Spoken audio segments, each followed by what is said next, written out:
જય હિન્દ બધા મિત્રોને welcome to my YouTube channels. કેમ છો બધા મિત્રો? મજામાં? કે તમે મજામાં જ છો?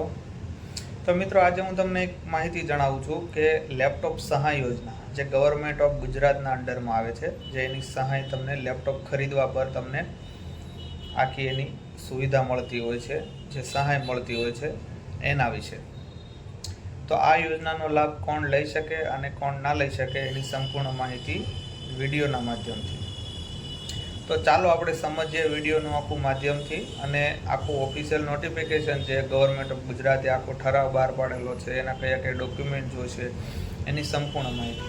અને મિત્રો, હું જણાવી દઉં કે મારી પાસે કોઈ પણ માહિતી આવે છે એનું સોર્સિસ ગવર્મેન્ટ ઓફ ગુજરાતના વેબસાઇટ અથવા એના જે કોઈ ઓફિશિયલ નોટિફિકેશન જે બહાર પાડેલા હોય છે એના થ્રુ જે હું માહિતી તમને આપતો હોય છે, તો એની તમારે સંપૂર્ણ નોંધ લેવાની છે। તો ચાલો આપણે મિત્ર સમજીએ ઓફિશિયલ નોટિફિકેશનમાં જઈને સંપૂર્ણ માહિતી। હેલો મિત્રો, તો આ છે આખું એની ઓફિશિયલ માહિતી જે નોટિફિકેશન જે એની વેબસાઇટ પરથી તમે ડાઉનલોડ કરેલી છે। તો તમને હું જણાવું મિત્રો કે આખી માહિતી। યોજનાનું નામ લેપટોપ ખરીદી સહાય યોજના। યોજનાને સરેરાશ શ્રમયોગી બાળકોને પ્રોત્સાહન મળે અને શિક્ષણ પાછળનો આર્થિક બોજો ઘટે તે માટે લેપટોપ ખરીદી સહાય યોજના। શ્રમયોગીના બાળકોને પ્રોત્સાહન મળે અને શિક્ષણ પાછળનો આર્થિક બોજો ઘટે તે માટે લેપટોપ ખરીદી સહાય યોજના। તો મિત્રો, આ આખી લેપટોપ તમે ખરીદવા માટે જે તે આખીની યોજના છે તેની હું તમને સંપૂર્ણ માહિતી જણાવવા જઈ રહ્યો છું। તો આ એનો આખો ઠરાવ છે લેપટોપ ખરીદી સહાય યોજનાના અમલ બાબત। તો આખું તમને સમજાવું કે ગુજરાત રાજ્યમાં આવેલી સંગઠિત ક્ષેત્રમાં કામ કરતા શ્રમયોગી બાળકો ધોરણ 12માં ધોરણ 12માં બોર્ડની પરીક્ષામાં 70 કે તેથી વધુ પર્સન્ટાઇલ મેળવી ઉત્તીર્ણ હોય અને ત્યારબાદ પ્રોફેશનલ કોર્સ અને ડિઝાઇનિંગ કોર્સમાં સ્નાતક કક્ષા MBBS, ફિઝિયોથેરાપી, હોમિયોપેથિક, ફાર્મસી અને એન્જિનિયરિંગ જેવા સિવિલ, ઇલેક્ટ્રોનિક વગેરે કોઈપણ એન્જિનિયરિંગ ડિગ્રી કોર્સ તથા CA આ ટોટલ કોર્સ છે। નાણાકીય વર્ષ એટલે ચાલુ વર્ષમાં નાણાકીય વર્ષમાં તમે લેપટોપ ખરીદવા માંગતા હોય, આ રીતે તમે એડમિશન લીધેલું હોય અને તમે લેપટોપ ખરીદવા માંગતા હોય તો નવું લેપટોપની ખરીદી કિંમતના 50% તમે લેપટોપ જે તે કિંમતમાં ખરીદો પણ તે 50% એની કિંમત અથવા તો વધુમાં વધુ 25,000 રૂપિયા તમને મર્યાદામાં સહાય ચૂકવવામાં ઠરાવ આવેલ છે। એટલે તમે કદાચ 50,000નું લેપટોપ ખરીદી કરો તો પણ તમને 25,000 મળે અને કદાચ 70,000 રૂપિયાનું કરો તો પણ તમને 25,000 રૂપિયા વધુમાં વધુ સહાય મળવા પાત્ર છે।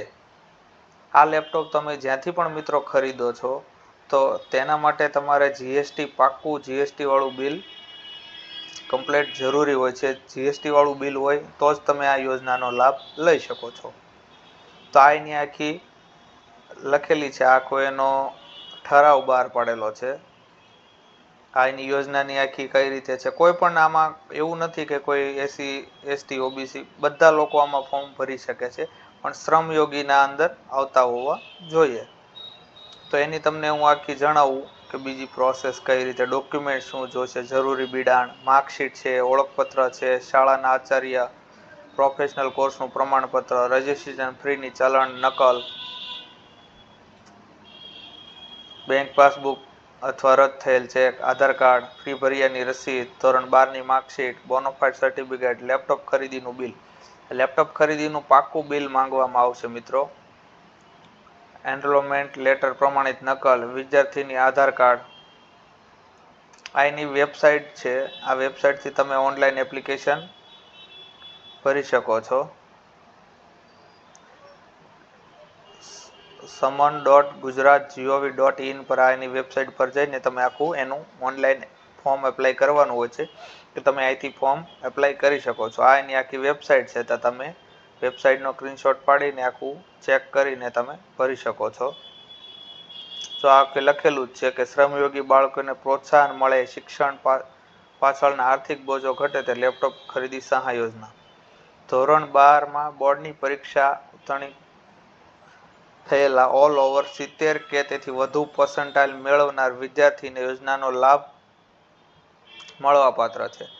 પ્રોફેશનલ કોર્સ ડિઝાઇનિંગ કોર્સ પ્રવેશ મેળવનાર વિદ્યાર્થીને લેપટોપ કિંમત મર્યાદામાં 50,000 ધ્યાને લઈને 50% રકમ અથવા ₹25,000માં બેમાંથી જે ઓછું રકમ હશે તે આપવામાં આવશે. આ બધા જે મારી પાસે જે PDF છે આ બધી ઓફિશિયલ નોટિફિકેશન જે એના કાંઈ હોય વેબસાઇટ પરથી મેં ત્યાંથી માહિતી લીધેલી છે અને જે કાંઈ તમને મળવાપાત્ર હશે એ તમને તમારા બેનિફિટ પ્રમાણે જે હોય મળશે મિત્રો. પણ હું જે તમને માહિતી જણાવું છું એ મારા કોઈ ઘરની માહિતી હું ક્યારેય જણાવતો નથી મારી વેબસાઇટ કે મારી યુટ્યુબ ચેનલ પર તમને. મારી જે કાંઈ માહિતી હશે એ ઓફિશિયલ જ હશે એની ખાતરી લેવી મિત્રોને બધાને. તો આખું એનું લખેલું છે. હવે એમાં બોનોફાઇડ ને એક તમે શ્રમયોગીમાં કામ કરતા હોય તો ત્યાંના એક તમને ડોક્યુમેન્ટ જણાવી દઉં છું. આ ત્યાંનો એક બોનોફાઇડ છે, આ PDF છે આખી. આમાં પણ સહી સિક્કા કરાવવાના હોય છે અને આ તમે જે કંપનીમાં તમારા ફાધર મમ્મી પપ્પા કામ કરતા હોય ત્યાંથી આ વસ્તુ તમારે કરાવવાનું છે, સહી સિક્કા અને સિગ્નેચર ને બધું. નીચે એક લેટર પેડ છે પ્રમાણપત્ર. આ પણ ત્યાંથી તમારે તમારા જે મમ્મી પપ્પા જે કામ કરતા હોય કારખાનામાં કે કંપનીમાં કોઈ પણ જગ્યાએ ત્યાંથી આ સહી સિક્કા અને તમારું આ બધું ત્યાંથી કરાવવાનું છે. આ પણ ફોર્મ ભરતી વખતે તમારે અપલોડ કરવાની જરૂર પડશે. મેં તમને ડોક્યુમેન્ટ તો બધા જણાવી દીધા છે, કયા કયા ડોક્યુમેન્ટ છે એના વિશે માહિતી તો તમને મેં ઓલરેડી જણાવી દીધી છે મિત્રો. કયા કયા ડોક્યુમેન્ટ છે આ બધા અહીંયા લખેલા જ છે ઓલરેડી. તો મિત્રો તમને મારો વિડીયો ગમ્યો હોય તો લાઈક, કોમેન્ટ અને સબસ્ક્રાઈબ કરજો અને તમારા મિત્રોને શેર કરજો આ માહિતી તમને કામ લાગતી હોય તો. ચાલો જય હિન્દ બધા મિત્રોને.